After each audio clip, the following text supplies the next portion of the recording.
El sonido del despertador rasgó el silencio de la habitación como una cuchilla afilada.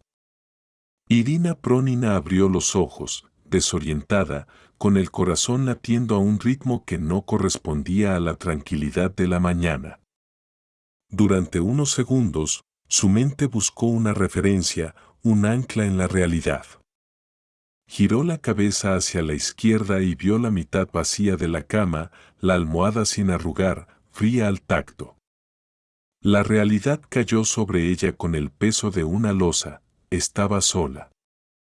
El divorcio se había formalizado hacía 3 meses, pero el vacío en el apartamento todavía se sentía como una herida abierta.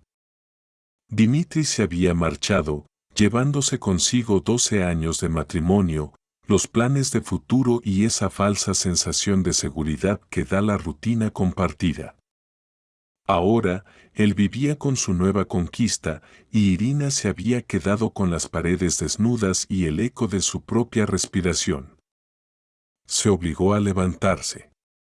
A sus 35 años, sentía que su vida se había partido en 2 mitades irreconciliables, el antes y el después.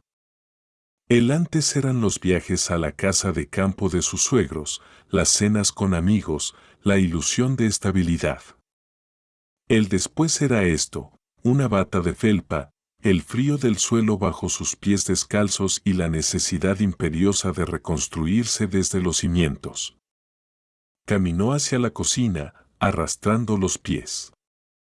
El hervidor de agua, el único electrodoméstico que parecía no haber notado el colapso de su vida, funcionó a la perfección. Mientras el agua borboteaba, Irina miró por la ventana. La ciudad, bajo el cielo gris de abril, parecía un reflejo de su alma, monótona, fría, indiferente. Era lunes. El inicio de otra semana en Megaconsult, esa pequeña firma de contabilidad donde había aterrizado casi por desesperación. 5 personas hacinadas en 2 habitaciones mal ventiladas en un edificio de oficinas que había visto tiempos mejores. No era el trabajo de sus sueños. Había tenido que dejar su puesto en una gran corporación comercial porque no soportaba las miradas de lástima de sus antiguos compañeros, los susurros en la máquina de café, la compasión fingida. Quería ser invisible. Y en Megaconsult lo era. Su jefe, Valery Nikolaevich Kuliakov, un hombre con entradas pronunciadas y una expresión de perpetua insatisfacción, solo quería que los números cuadraran. No hacía preguntas. No le importaba quién era ella ni qué dolor cargaba. Y para Irina, eso era un alivio. Se vistió mecánicamente, eligiendo ropa que no llamara la atención, y salió del apartamento a las 8 en punto. El aire de la mañana era fresco, cargado de humedad. Su rutina era un ritual sagrado de 40 minutos, 10 minutos a pie hasta el metro, 20 bajo tierra rodeada de desconocidos, y 10 más hasta la oficina. Al salir del portal, giró a la derecha, tomando la calle estrecha que llevaba a la estación. Y allí estaba ella. Como cada mañana. Justo en la entrada del metro, sentada sobre un trozo de cartón que la protegía del suelo helado, había una mujer mayor. Irina la había notado desde su primer día en el nuevo trabajo. No era una mendiga común. No gritaba, no exigía, no invadía el espacio de los transeúntes con lamentos teatrales. Simplemente estaba allí, envuelta en un abrigo descolorido que le quedaba grande, con una pequeña taza de hojalata frente a sus rodillas. Un cartel escrito con mano temblorosa rezaba, «Ayuda, por favor». Había una dignidad silenciosa en su postura, una resignación que a Irina le partía el corazón. Quizás porque ella misma se sentía una náufraga, veía en esa anciana un reflejo de su propia soledad. Desde aquel primer día, se había convertido en una costumbre. Irina buscaba en sus bolsillos y dejaba caer algunas monedas. 10 rublos, 50, lo que tuviera. La anciana siempre levantaba la vista, sus ojos acuosos se encontraban con los de Irina, asentía levemente y murmuraba un gracias, hija, que sonaba sincero. Con el tiempo, habían intercambiado algunas palabras. Irina supo que se llamaba Nina Ivanovna, que tenía 79 años y que vivía en la calle por razones que prefería no detallar. Irina respetaba ese silencio. Sabía mejor que nadie que hay historias que duelen demasiado al ser contadas.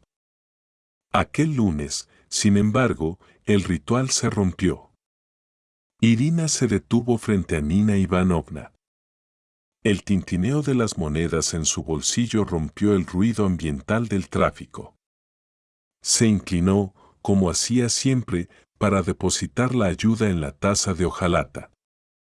Pero antes de que pudiera retirar la mano, sintió un contacto inesperado. Unos dedos secos, fríos como ramas de invierno, se cerraron alrededor de su muñeca con una fuerza sorprendente. Irina se sobresaltó y levantó la vista de golpe. Se encontró con los ojos de Nina Ivanovna clavados en los suyos. Pero no había gratitud en esa mirada hoy. Había miedo. Un terror puro, líquido y urgente que heló la sangre de Irina. Hija, susurró la anciana. Su voz era ronca, urgente, un hilo de ansiedad. Escúchame bien. Mírame. Irina intentó retirar la mano suavemente, pensando que quizás la mujer estaba sufriendo algún tipo de episodio, pero el agarre se intensificó. Nina Ivanovna, ¿qué ocurre?, preguntó Irina, bajando la voz.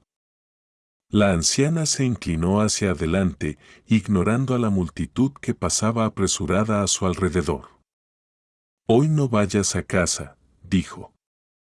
Las palabras salieron atropelladas, cargadas de una seriedad mortal. ¿Me oyes? Bajo ningún concepto. No pises tu apartamento hoy. Irina parpadeó, confundida.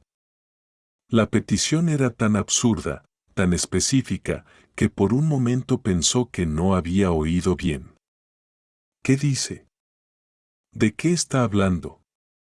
Hazme caso, insistió Nina, sus ojos brillando con una intensidad febril. Pasa la noche en otro sitio. Vete a un hotel, a casa de una amiga, duerme en un banco si hace falta, pero no vayas a casa. Prométemelo. Júramelo ahora mismo. Un escalofrío recorrió la espalda de Irina. No era el frío de abril. Era el instinto primitivo de alerta. Miró alrededor. La gente seguía con su vida, ajena al drama que se desarrollaba en ese pequeño rincón de la acera. Nina Ivanovna, me está asustando. ¿Sabe algo? ¿Ha visto algo? La anciana soltó su muñeca de repente y se recostó contra la pared de ladrillo, como si el esfuerzo de la advertencia la hubiera agotado. Su respiración era agitada. Mañana por la mañana ven aquí. Te lo enseñaré todo. Pero hoy no vayas a casa. Me has hecho mucho bien, hija. Eres la única que me mira a los ojos. Permíteme salvarte. Haz caso a esta vieja loca. Por favor.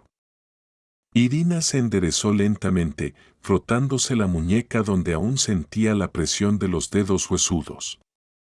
Miró a la mujer una última vez, buscando algún signo de demencia, de borrachera, de mentira. Pero solo vio una preocupación genuina, maternal. Nina Ivanovna se giró, envolviéndose más en su abrigo, dando por terminada la conversación.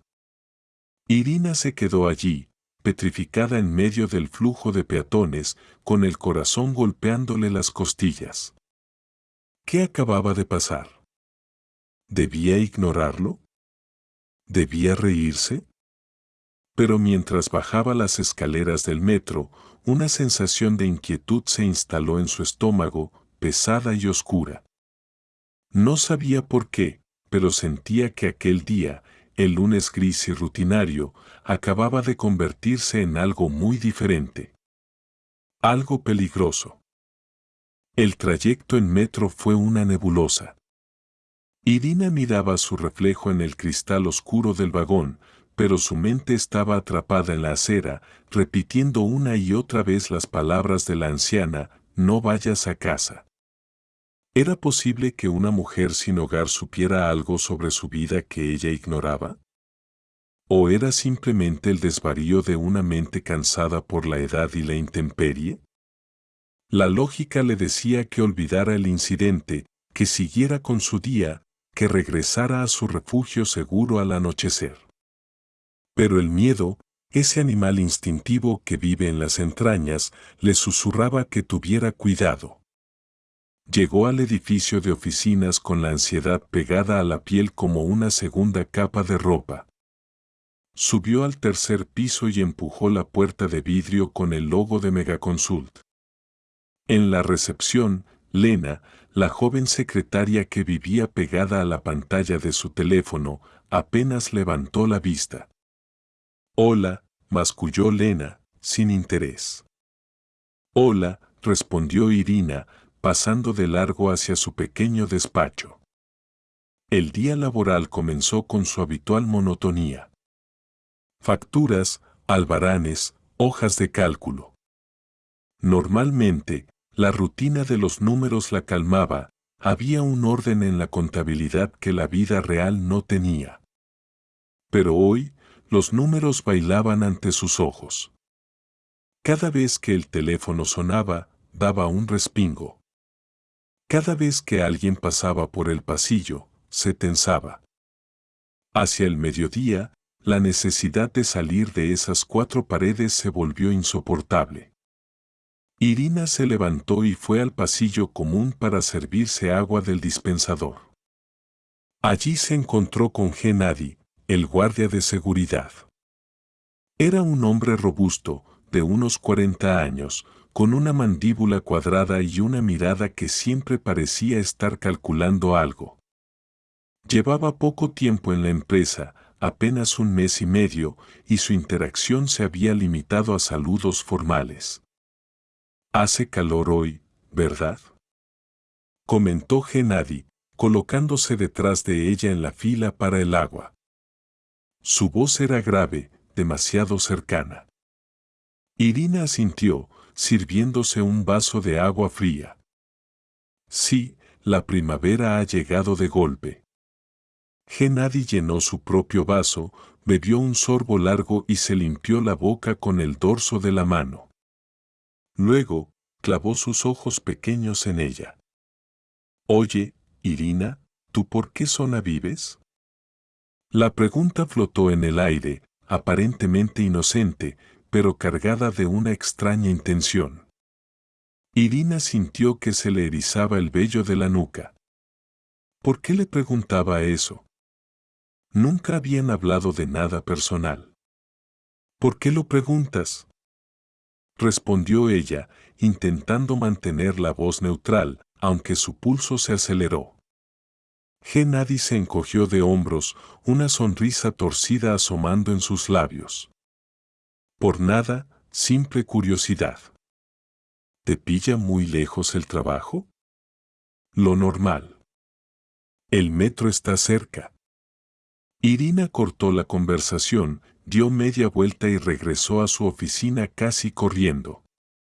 Se sentó en su silla, con el corazón desbocado. «Te estás volviendo paranoica», se dijo a sí misma. «Es solo una pregunta». La gente hace preguntas. Pero la coincidencia entre la advertencia de Nina y la curiosidad repentina del guardia era un cóctel difícil de tragar. A las 3 de la tarde, la puerta de su despacho se abrió sin previo aviso. Era Valery Nikolaevich, el director. El hombre parecía más tenso de lo habitual, con gotas de sudor brillando en su frente amplia. Llevaba una carpeta azul bajo el brazo. Se sentó frente a ella sin pedir permiso. Irina, tengo una duda con estos documentos, dijo, abriendo la carpeta sobre el escritorio. Son las actas de finalización de trabajos de marzo. ¿Usted las revisó personalmente? Irina tomó los papeles. Eran documentos estándar, confirmaciones de servicios prestados a varios clientes. Los reconoció de inmediato. Sí, claro. Los procesé la semana pasada. ¿Hay algún error? Mire aquí, el dedo índice del director, grueso y con la uña mordida, señaló la parte inferior de 3 documentos. Faltan las firmas de los clientes. ¿Cómo es posible que los archivara sin firma? Irina frunció el ceño, acercándose al papel. Recordaba perfectamente ese lote. Recordaba haber verificado cada firma, cada sello. Era meticulosa, obsesiva con los detalles. Era su trabajo. Valery Nikolaevich, esto es imposible, dijo con firmeza. Cuando estos documentos pasaron por mis manos, estaban firmados. Lo recuerdo porque tuve que llamar a uno de los clientes para confirmar la fecha. Estaban completos. El director retiró la carpeta bruscamente, cerrándola de golpe. Bueno, quizás me esté confundiendo yo. O quizás se traspapelaron las copias. Gracias, Irina. Se levantó y salió del despacho con una prisa inusual, sin mirarla a los ojos. Irina se quedó sola, con el zumbido del ordenador como única compañía. Algo estaba terriblemente mal. Las firmas no desaparecen por arte de magia. Alguien había cambiado los documentos. Alguien estaba manipulando la contabilidad. Y ahora, su jefe la estaba interrogando sobre ello, probando el terreno. La advertencia de Nina Ivanovna resonó de nuevo en su cabeza, esta vez con la fuerza de una sirena antiaérea: no vayas a casa. Las horas restantes se arrastraron con una lentitud agónica. A las 6 en punto, Irina apagó el ordenador, recogió su bolso y salió del edificio. La tarde había caído y las luces de la ciudad comenzaban a parpadear. Caminó hacia el metro de forma automática, siguiendo la ruta que sus pies conocían de memoria. Pero al llegar al cruce que llevaba a su calle, se detuvo en seco. Ahí estaba el dilema. A la derecha, su casa, su cama, su refugio. A la izquierda, lo desconocido. ¿Qué debía hacer? ¿Obedecer a una indigente y dormir en la calle? ¿O ir a casa y arriesgarse a qué? ¿Qué podía pasar? Recordó la mirada de terror de Nina. Recordó la pregunta de Gennady. Recordó los documentos manipulados. No voy a ir, decidió. Prefiero sentirme estúpida mañana que arrepentirme hoy. Sacó su teléfono y buscó un hostal barato en las cercanías. Encontró uno a pocas paradas de metro. Reservó una cama en una habitación compartida. Se sentía ridícula, como una fugitiva en su propia ciudad, pero una voz interior le decía que estaba haciendo lo correcto. El hostal era un lugar limpio pero impersonal. Irina dejó su bolso en la taquilla y se tumbó en la litera inferior, mirando el somier de arriba. El silencio era denso. Escribió un mensaje rápido a su amiga Svetlana: hoy no duermo en casa. No te preocupes, mañana te cuento. Es una larga historia. Svetlana respondió con un emoji de sorpresa y una broma sobre una cita romántica. Irina no tuvo fuerzas para contestar. La noche avanzó lenta. Irina dormitaba a ratos, sobresaltándose con cada ruido del pasillo. El sueño era ligero, poblado de sombras y susurros. Entonces, sucedió. Eran las 4 de la madrugada. El teléfono de Irina vibró violentamente sobre la mesita de noche, rompiendo el silencio como un disparo. Lo agarró con manos torpes. Era Svetlana. Sí. Contestó, con la voz pastosa. Ira. Ira. ¿Estás viva?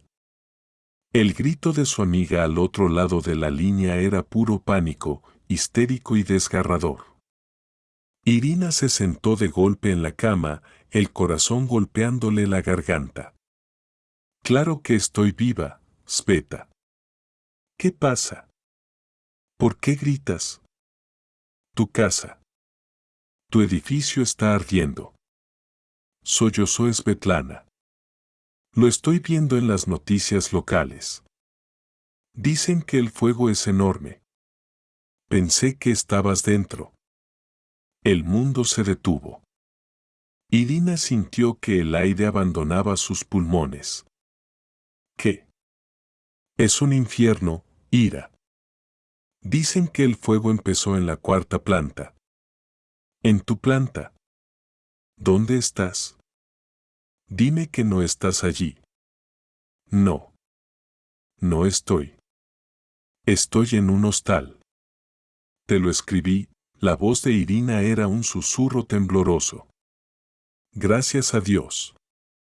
Oh, gracias a Dios. Irina colgó sin despedirse. Se vistió con movimientos frenéticos, como si el fuego pudiera alcanzarla allí mismo. Salió del hostal corriendo y pidió un taxi. A la calle Lenin, rápido, le dijo al conductor. Durante el trayecto, miraba por la ventanilla, incrédula. Las luces de la ciudad pasaban como estrellas fugaces. No vayas a casa, había dicho Nina. Si hubiera ido, si hubiera ignorado a esa vieja loca, ahora sería ceniza. Cuando el taxi dobló la esquina de su calle, el resplandor naranja iluminaba el cielo nocturno. Había camiones de bomberos, luces azules giratorias, gente en pijama en la acera mirando hacia arriba. Irina bajó del coche, hipnotizada por el horror. Su edificio. Su hogar. Las llamas salían con furia por las ventanas del 4º piso. Su piso. Todo lo que tenía, sus muebles, sus libros, las fotos de su infancia, su ropa, todo estaba siendo devorado por el fuego. Se acercó a la multitud, temblando. Una vecina, Tamara, la reconoció y se llevó las manos a la boca. Irina. ¿Estás viva? Creíamos que estabas dentro. Gritó la mujer, abrazándola. Los Zinoviev del tercero apenas lograron salir. Se los llevaron al hospital con quemaduras. Irina no podía hablar. Miraba el fuego y solo veía la cara de Nina Ivanovna. Miró su reloj. Eran casi las 6 de la mañana. El amanecer empezaba a teñir el cielo de gris, mezclándose con el humo negro. Ven mañana por la mañana, le había dicho la anciana. Te lo enseñaré todo. Irina dio media vuelta, alejándose del desastre de su vida anterior. Tenía que saber. Tenía que ver a la mujer que le había salvado la vida. Caminó hacia el metro, con el olor a quemado impregnado en su ropa y la certeza absoluta de que aquello no había sido un accidente. Había sido una ejecución fallida. La mañana se levantó fría y metálica sobre la ciudad, indiferente a la tragedia que acababa de consumir la vida material de Irina. Caminaba hacia la estación de metro con la mente en blanco, operando en piloto automático. El olor a humo se aferraba a su cabello y a su ropa, un recordatorio constante de lo cerca que había estado de la muerte. Al llegar a la entrada del metro, sus ojos buscaron desesperadamente el rincón habitual. Y allí estaba. Nina Ivanovna, sentada sobre su cartón, pequeña y frágil, como un gorrión superviviente. Al ver a Irina, la anciana exhaló un suspiro profundo y se persignó. Lo sabía, murmuró Nina cuando Irina se agachó a su lado. Sabía que me harías caso. Gracias a Dios, hija. Gracias a Dios. Irina no podía hablar. Las lágrimas, contenidas durante horas, amenazaban con desbordarse. Simplemente tomó las manos ásperas de la anciana entre las suyas.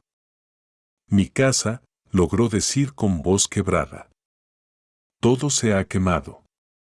Lo sé, asintió Nina con gravedad. Querían asegurarse de que no salieras. La anciana rebuscó en el interior de su abrigo y sacó un teléfono móvil antiguo, un modelo barato con la pantalla rayada. Toma. Mira esto.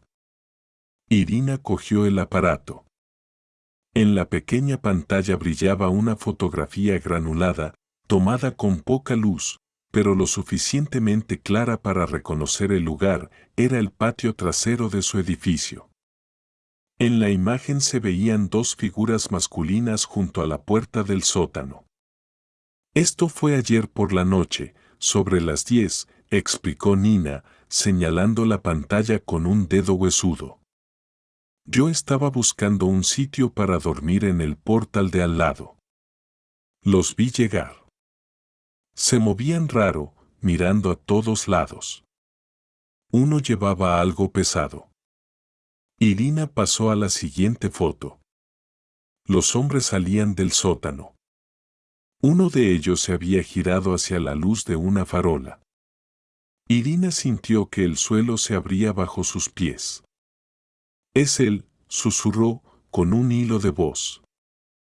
Es Gennady. El guardia de seguridad. El hombre que le había preguntado dónde vivía.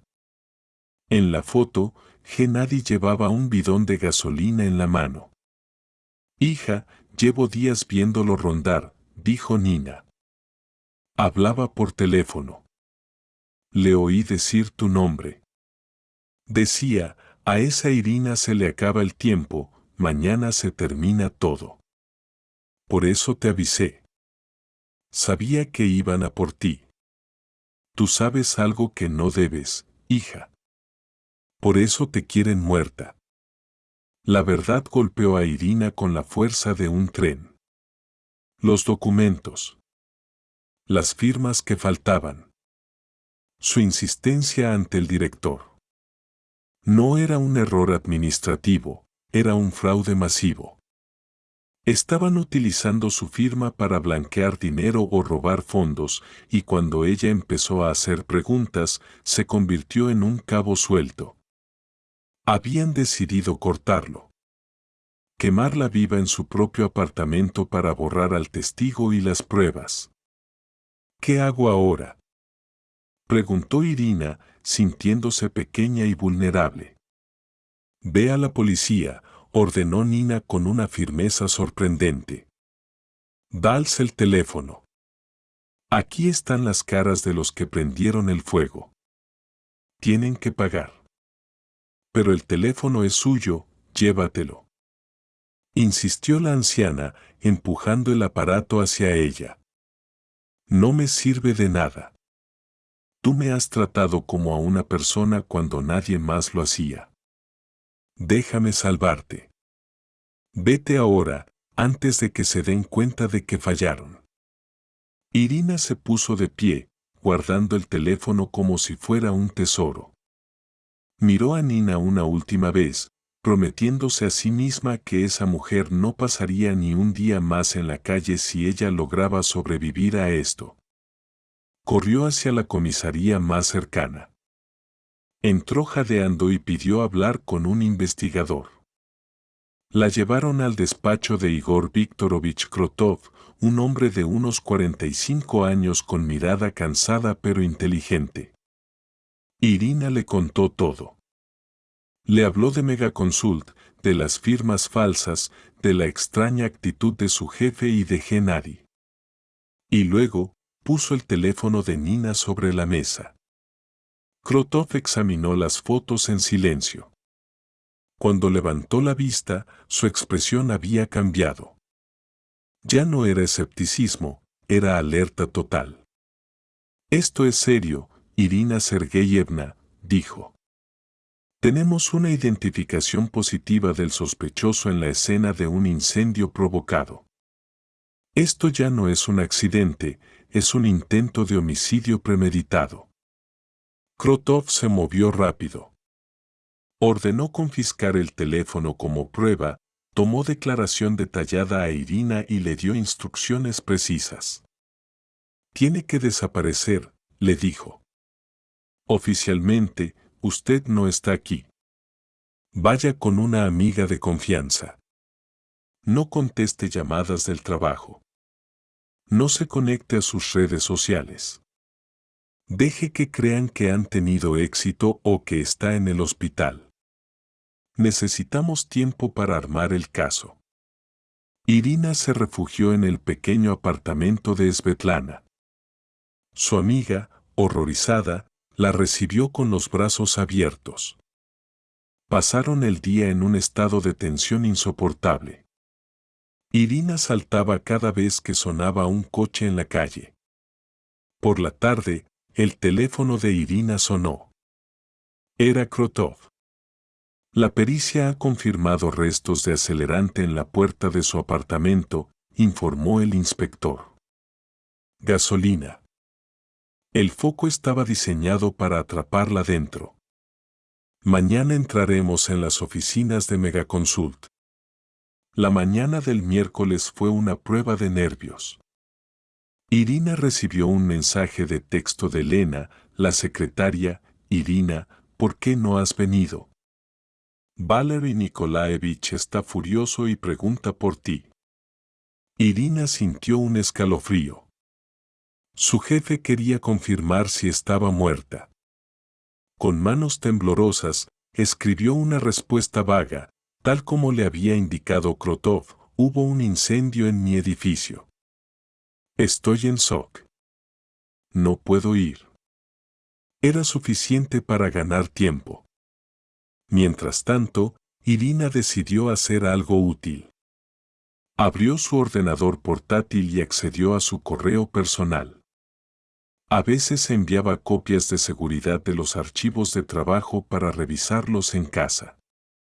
Empezó a buscar. Y allí estaba. Un informe de marzo. Sveta, mira esto, dijo, señalando la pantalla. Servicios de consultoría SL Vector.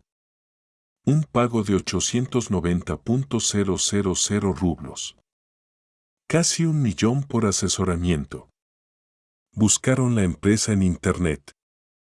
No existía. Era una empresa fantasma. Irina acababa de encontrar el motivo por el que querían matarla. Había rastro documental del desfalco.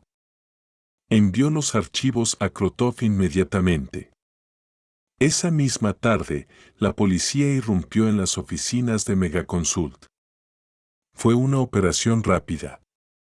Incautaron los ordenadores, los libros de contabilidad y detuvieron a todo el personal presente para interrogarlo. La noche cayó sobre la ciudad, y con ella llegó la llamada que Irina esperaba. Lo tenemos, dijo la voz de Krotov, sonando satisfecha. Hemos detenido a Gennady en la estación de autobuses. Intentaba huir a otra provincia. Se ha derrumbado en el interrogatorio. Ha confesado que Kuliakov, su director, le pagó 100.000 rublos por solucionar el problema de la contable. Kuliakov también está bajo custodia. Tenemos pruebas del fraude y de la conspiración para el asesinato. Estás a salvo, Irina. Irina colgó el teléfono y rompió a llorar. No eran lágrimas de tristeza, sino de una liberación tan profunda que le dolía el pecho. La pesadilla había terminado. Estaba viva. A la mañana siguiente, lo primero que hizo fue ir a buscar a Nina Ivanovna. La encontró en su sitio habitual, tiritando bajo la llovizna. «Hija», exclamó la anciana al verla, iluminándose su rostro. «¿Estás bien?» «Gracias a usted», dijo Irina, abrazándola con fuerza, sin importarle la suciedad del abrigo. «Los han atrapado a todos. Usted me ha salvado la vida, Nina». Irina sacó un sobre.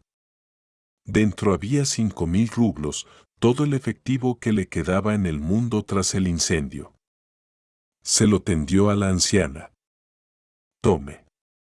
Es todo lo que tengo ahora, pero le prometo una cosa, esto no acaba aquí». Nina intentó rechazar el dinero, pero Irina fue insistente. «Escúcheme bien, Nina Ivanovna. Voy a arreglar mi vida. Y en cuanto tenga un techo y un trabajo, voy a volver a por usted. No voy a dejar que siga durmiendo en la calle. Se lo juro por mi vida, esa vida que usted me ha regalado». Las semanas siguientes fueron un torbellino burocrático. Irina tuvo que lidiar con el seguro, buscar un nuevo piso de alquiler junto a Svetlana para compartir gastos y encontrar otro trabajo. Pero nunca olvidó su promesa. Recordó que el investigador Krotov había mencionado que tenía contactos en servicios sociales. Lo llamó. «Inspector, necesito un favor personal», le dijo. «La anciana que nos dio las pruebas, necesito encontrarle un lugar digno». Krotov, agradecido por la ayuda de Irina en el caso, hizo unas llamadas. Consiguió una plaza en Puerto Tranquilo, una residencia estatal decente y limpia que normalmente tenía listas de espera de años. El día que Irina llevó a Nina a la residencia fue uno de los más emotivos de su vida. La anciana caminaba por los pasillos limpios, tocaba las sábanas blancas de su propia cama y miraba por la ventana hacia el jardín con incredulidad. «¿Esto es para mí?», preguntó, con los ojos llenos de lágrimas. «¿De verdad voy a dormir aquí?». «Sí, Nina. Comida caliente 3 veces al día, médicos y una cama blanda. Es su hogar. Es como un sueño, hija. Soy feliz. Pensé que moriría en un cartón. Es la realidad. Se lo merece más que nadie». Irina consiguió un nuevo empleo en una empresa llamada Alianza. El sueldo era bueno, y sus nuevos compañeros eran gente honesta. El seguro le pagó una indemnización por el piso quemado. No era una fortuna, pero era suficiente para empezar de nuevo. La vida, poco a poco, volvía a su cauce. Pero cada domingo, sin falta, Irina tomaba el autobús hacia la residencia para visitar a su salvadora. Nina había rejuvenecido.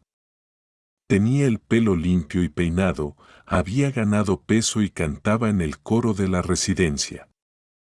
Sin embargo, el destino tenía una última carta que jugar. Un día, la directora de la residencia llamó a Irina a su oficina. «Irina, tenemos un protocolo. Debemos notificar a los familiares directos sobre el paradero de los residentes. Encontramos a la hija de Nina, una mujer llamada Yelena. La llamamos». Irina se tensó. Nina le había contado que su hija la había abandonado hacía años. ¿Y qué dijo? Al principio no se alegró. Dijo que no quería saber nada. Pero, la directora sonrió. Le insistimos en que viniera a firmar unos papeles. Y cuando vino y vio cómo usted, una extraña, cuidaba de su madre con tanto amor, algo se rompió en ella. Llegó enero. Irina fue a su visita dominical y se encontró con una sorpresa. En la habitación de Nina, sentada junto a la cama, había una mujer elegante de unos 50 años. Estaban cogidas de la mano, llorando. Nina levantó la vista y sonrió, radiante. Irina, ven. Quiero presentarte a alguien. Esta es mi hija, Yelena. Yelena se puso de pie. Tenía los ojos rojos de haber llorado mucho. Se acercó a Irina y, sin decir palabra, le estrechó la mano con una fuerza desesperada. Gracias, dijo Yelena, con la voz rota. Gracias por hacer lo que yo no tuve el valor de hacer. Usted me ha enseñado lo que significa ser humana. Me avergüenzo de mí misma, de haberla dejado sola. Pero gracias a usted, tengo una segunda oportunidad para ser una buena hija. El juicio contra la red de fraude de Megaconsult se celebró 6 meses después. Irina asistió como testigo principal. Vio a Kuliakov en el banquillo, un hombre derrotado y envejecido, y a Gennady, que ni siquiera se atrevió a levantar la mirada. El juez fue implacable. Kuliakov recibió 8 años de prisión por fraude y tentativa de homicidio. Gennady, 10 años por ser el autor material del incendio. La justicia, aunque lenta, había llegado. Irina salió del tribunal sintiendo que un peso enorme se levantaba de sus hombros. El capítulo más oscuro de su vida estaba cerrado. Pero el verdadero final feliz no ocurrió en un juzgado, sino en una pequeña sala de fiestas. Era mayo. Irina cumplía 36 años. Svetlana había organizado una pequeña celebración en el piso que compartían. Había globos, música suave y una tarta casera. El timbre sonó. Irina fue a abrir. Allí estaba Nina Ivanovna, apoyada en un bastón pero erguida y digna, vestida con un traje de domingo. Y a su lado, sosteniéndola del brazo con ternura, estaba Yelena, su hija. Habían venido juntas. «¡Feliz cumpleaños, hija mía!», exclamó Nina, entregándole un pequeño paquete envuelto en papel brillante. Irina las invitó a pasar.